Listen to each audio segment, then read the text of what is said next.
जय हिंद जय भारत जय संविधान। बर्तमान करमा आम रिजनिंग एनालॉजी आम मॉक टेस्ट तीनटा क्वेश्चन कर।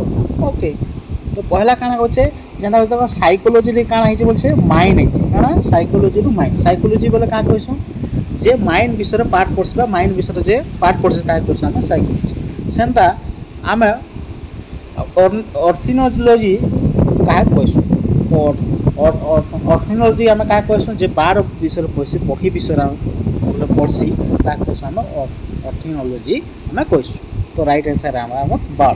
ओके नेक्स्ट ला 2 नंबर क्वेश्चन काना सजेशन रु काना हिचे ऑर्डर। सजेशन बोले भी मत देवाटा ऑर्डर भी काना से समान होचे ऑर्डर बोले आदेश देवाटा से टाइप रो समान ऑर्डर रे जुचे। टैग बोले काना नेवाटा तो टैग रो तार काना हेबा बोलछे समान अर्थ टाइप रो तो स्नैच काना स्नैच जीवा हम राइट आंसर। ओके ठीक है।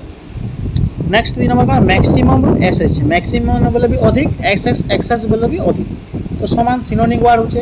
तो साय बोले काना साय बोले लाजकुला हेबाता तो साय रो तार समान अर्थ केना हे जेबा हमर कंजर्वेटिव काना कंजर्वेटिव। तो ऑप्शन बी हला हमर राइट आंसर। ओके आशा करछे वीडियो आपनको भल लागिथिबा। वीडियो भल लागिछ लाइक कमेंट एवं शेयर कर देबे। धन्यवाद।